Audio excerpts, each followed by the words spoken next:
Welcome to the Abundance Challenge. I'm Morgan Langen. I'm the CEO of the Rejuvenation and Performance Institute here in Sedona, Arizona. This is my beautiful wife and the vice president of our company, Puma St. Angel.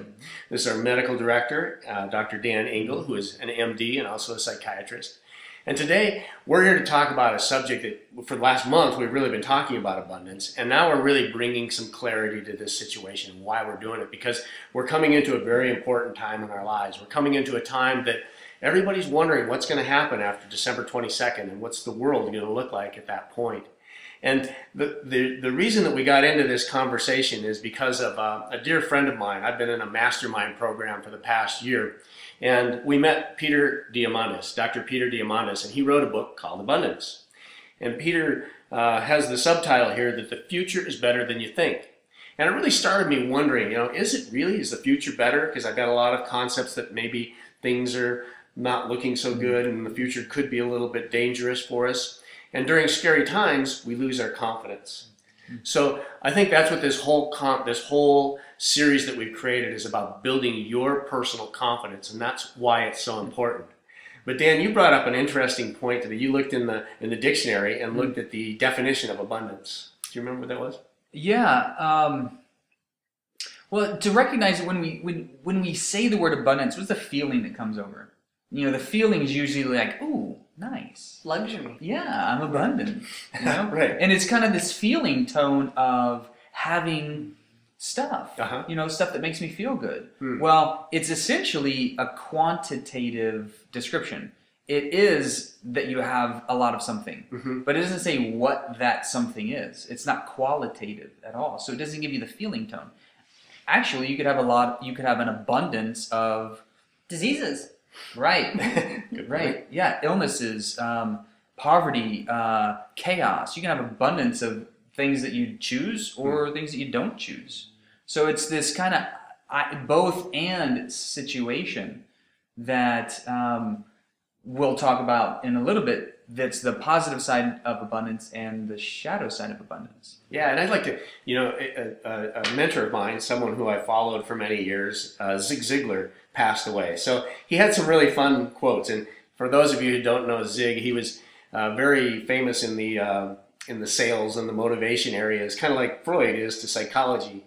But one of the quotes that Zig gave here that's critical to your abundance is that expect the best, prepare for the worst, and capitalize on what comes. And that really struck me. I figured that would be a good topic for us to begin with today, because how many of us are prepared, and what do you think is really going to be happening as we go through this 2012 to 2013 shift? Well, it's already happening. We're in the midst of so many shifts. You can see that in our own communities, in our own country, in countries around the world. Globally. Revolutions are happening, and in a big way. And for some people, it is an exciting time to be on the planet because there's so many things shifting, and we have the opportunity to release a lot of institutional factors, governmental factors, oppression that has been, quote unquote, holding us down. And it's an opportunity to re-empower ourselves through the technology that's available, to be able to network and communicate with one another, really re-empower ourselves to take back our own health, our own financial security, our own ability to resource just basic necessities of living: food, clothing, shelter, medical care. Question for everybody out there, including us, is for everybody: how are we prepared to take back personal empowerment of everything that is important to us? Yeah, and I think this isn't a doomsday message. I mean, we're still hoping for absolutely the best, and I really believe that the future is getting better. And we don't think about that because we're bombarded with such negativity all the time. We don't see that, and our brains are trained to see the negative things that are happening. And Turn the news off. That's right. But it really comes with preparation. We have to be prepared, and so if we expect the best, yet we also anticipate that there could be some bad things, we're prepared for whatever comes up. So to give it like a real world example, there's a big shift right now happening in the medical field, institutionalized medicine. Right. We're living longer, but we're also living sicker. We're not necessarily increasing our quality of life. So we're actually uncomfortable for longer in our later years. And there are a lot of diseases of chronicity that are related to abundance. Yeah, like obesity, Alzheimer's disease, diabetes. These are a lot of illnesses of excess, right? So what does it mean, therefore, to take back control over our healthcare? If the medical system is shifting, and it is quite a bit, and we can see that it's on record pace to outspend itself relatively shortly, right? Because as the baby boomers continue to age and continue to get sicker, and by 2050 it's expected that 1 in 2 elderly people are going to have Alzheimer's disease. Wow. It's going to be me or you. Neither. Neither of us. Right. That's the whole point, is to be prepared, is to see what's coming. Right. So from that example, how then do you take over and take back your personal empowerment for your own healthcare? That's just one of many examples we could talk about, but generally that's a large part of our focus, because we have great systems for helping people reclaim their health and then sustain that health by knowing the tools and techniques to stay well. It's a great lead-in to Zig's second quote here, which is, building a better you is the first step to building a better America. And I think Kennedy started this, ask not what your country can do for you, but rather what can you do for your country. And I think that's the same mentality that we need to really come into this, right? I think people get lost in the idea that there are trillions of people or billions of people on the planet right now. And it's like, what can I do? I'm just one person. Right. Does my vote count? And when I'm working with people, I love to share with them the fact that every cell of your body, one cell has all the DNA to make another person. Every cell has a digestive system, a cardiovascular system, a nervous system. It has a brain. And so one cell is its own person, but yet all these cells make up me as one person. So if I have one cell that becomes diseased, it's going to spread to its neighbors and it's going to start to take over my body. Just as if I begin to heal a cell of my body, it's going to start passing on that energy to the other cells. Well, just as I am one person on this planet, and there's trillions of people, billions of people, I can make a difference. Just as one cell in my body is going to make a difference. Yeah, I think it reminds me of a blues song that I heard that, if one of us is chained, none of us is free. And I think that's really what we're coming into in this. And so taking power for ourselves and being the best we can possibly be is really all we can do. And it's going to change the world. By me changing who I am is going to change the world. That's how you directly affect the outcome of what's going on in the world. Yeah, it's like Joseph Campbell talked about following your bliss. You see a lot of bumper stickers or T-shirts that say "Follow your bliss," and the second part of that quote is "and share it with the world." Right? It's our duty to actually do our best to not only better our own lives, but to better our communities and our families and our countries and the planet. So it's not. It is, yes, put the mask on first, and then how do you help out your neighbor, and how do you connect as a community? And community networking is one of the ways that people are re-empowering themselves faster than ever, because the ability to share information and problem solve is more robust and active than it's ever been. I think that's what Peter gave me so much hope about, is that, there's 3 billion people that are going to be coming online and be connected to us very, very soon. Just think about that number. These are 3 billion new minds that are going to be showing us new ideas, and we're going to be creating, a new world from that. A really great one is, I just saw that these African girls who now have they have access to information that they never had access to before, just built a generator that will generate 6 hours of electricity on 1 liter of urine. Wow. And I would say that the urine is probably not a limited resource. Think about that. I mean, talk about re-empowering a whole family, a whole community with their own resources. Yeah. That's brilliant. And that kind of technology is available, right? And now when it's available, it can viralize or antiviralize, spread really quickly like that. Yes. And create a revolution where people now are having the tools and ideas and enthusiasm and inspiration that builds the confidence that leads into our third quote. Our third quote from Zig is that your attitude, not your aptitude, will determine your altitude. Now that's an interesting one, but I really think what he's talking about here is that there's a lot of chaos going on right now. I mean, you can be down there in the fray and you can be, slugging it out with everybody else, or you can perhaps get a little bit above this fray and to be in a different area, a different way of looking at things. I think you call it the bird's eye view. Mm-hmm. Yeah. And the way that I see it is having drama in your workplace, within the family. I mean, I know that there's some kind of drama going on around you right now, but are you engaging in that drama? We can get caught up in it, or we can stand on the outside, watch a situation, a scenario happen, but not get pulled into it. Mm-hmm. That's kind of my bird's eye. That's my altitude, is to be able to not get caught up in just the grunge of it and go, okay, but I might be able to help. I might be able to share some words of wisdom to those around me that are going through it. And the same as if I have an issue happening, is not pulling other people into my garbage, into my process, into what's happening with me. So from the nature of that quote, then the attitude that we cultivate allows us to have that altitude and that bird's eye perspective, to not get stuck in the chaos and to be able to make effective decisions.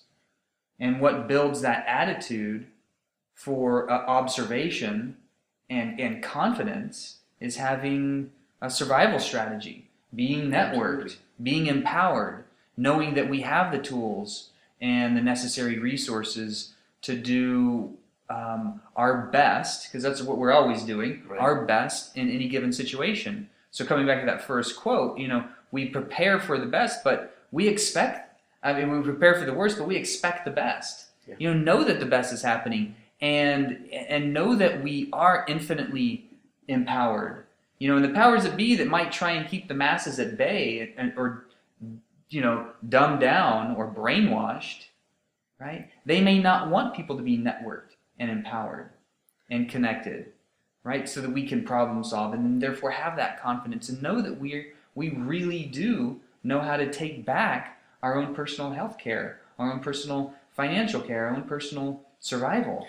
And I think for me, that's how I got into this business, was that I was disempowered. I actually became physically ill. And that lost, my confidence level was at an all-time low when that happened, because I thought I was my physical form. And we've invested as a team over $300,000 in coaching and mastermind groups so we can be prepared for what's coming up. And we've also simultaneously guided over 1,000 individuals, just like us, through a process that prepares for coming out the other side and to really experience what it is to be confident in every aspect of life. And this brainwashing concept that you're talking about is interesting, because attitudes and having the right attitude is really your area of expertise. So could you go into that a little bit more? Yeah, attitude is everything. It really is. Bruce Lipton wrote a great book about this very topic called The Biology of Belief, and I think it was in 91 or early 90s. And it was one of my first inspirations. What made me realize that I could change every cellular part of my body, which gave me hope, because with perspective. Right. Because perspective is the key. You can change any given cell, any given physiologic phenomena with the right perspective. Because it's not the experience from the environment that shapes who we are. It's our response, or sometimes our reaction to what's happening in the environment that tells our body how to behave.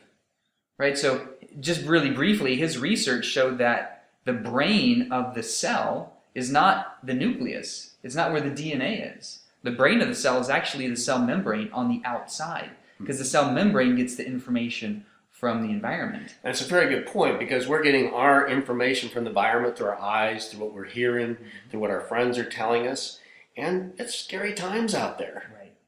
So how the cell perceives what's happening in the environment, i.e. How we perceive what's happening around us dictates if we're in fear and therefore contracted and disempowered, or if we're in faith, confidence, preparedness, right? Empowered and vibrant and vitalized through challenge by being networked, by having a very clear, organized plan that's solution focused, that knows where our resources are and how we can gain resources with one another. So basically, what we're talking about is needing a whole new set of tools that we just haven't necessarily had access to in the past. I mean, the world's changing so fast, and we're being called out to change just as fast. We're relearning. Yeah. So this is about adapting, learning how to adapt. That's the skill of adaptation. And I don't care how old you are,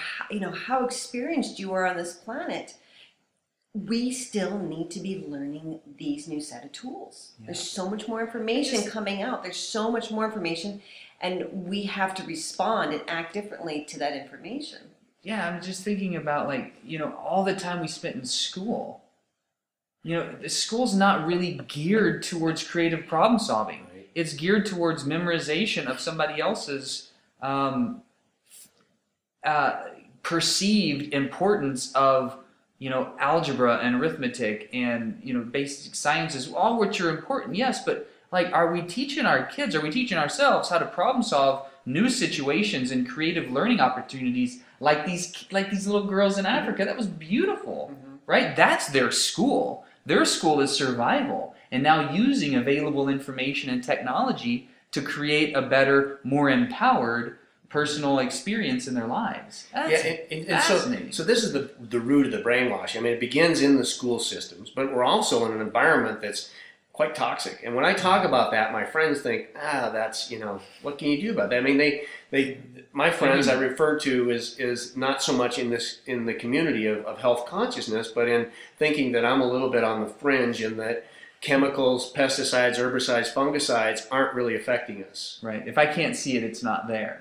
Right. So if I throw it away, it'll be gone out of my awareness field. But yet, and there's no away. We don't throw anything away. Right. By the way, it just goes out of our awareness field. But yet the rise of all these crazy diseases is dramatically on the rise. And what was it? 1 in 2 people are going to have Alzheimer's? Wow. By 2050. By 2050. And that was from the Centers of Disease Control. And we know that, for example, fluoride in the water has a direct effect on our mental health. You did some research on this recently, didn't you? Did you? Yeah, it's very available, the research out there. And even the American Dental Association now has publicly come out against fluoridated community water systems. Really? Fluoride is the only drug that's given en masse to whole communities without regulation on amount. Wow. It's not regulated in the amount that it's put into the water system universally. And when you look at the effects of fluoride over time, it causes lower IQ consistently. I mean, let's just talk about the big ones first. We could talk about a lot of the secondary effects. Causes consistently lower IQ in children. Wow. Right? Children are more susceptible because their brains are still developing. Right? Do a Google search, look on the pediatric journals. This is peer-reviewed literature. Right? So how do we expect our kids to thrive in an international community, in a business community? We need kids that are students that are going to have, they're going to be smarter in the math and the sciences and language and just interpersonal skills, but yet we're right. And so fluoride is one thing, one area. GMO'd foods is another area. Pharmaceuticals. Could you share just one piece on the GMO? Because there's a lot of controversy. Everybody's saying, well, the GMO foods really leads to abundance because then we know we have an adequate food supply. So let's just talk about one specific GMO study that showed so most of the studies involve animals because most people don't want to be the subject of long-term studies that might have a really significant detrimental effect. So most of the GMO studies right now show that over the life course of, for example, rats.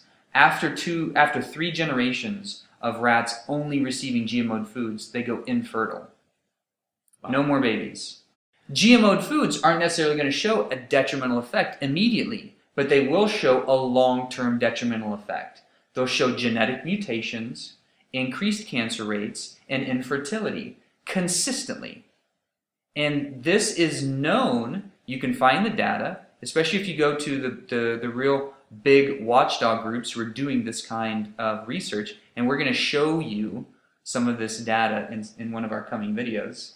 So there's some really exciting stuff coming really down. fun stuff coming down. We really and this isn't about being alarmist. This is about awareness. Mm-hmm. This is about building awareness and seeing how we are really being brainwashed. And look, I'm not the brightest, sharpest marble in the bag, right?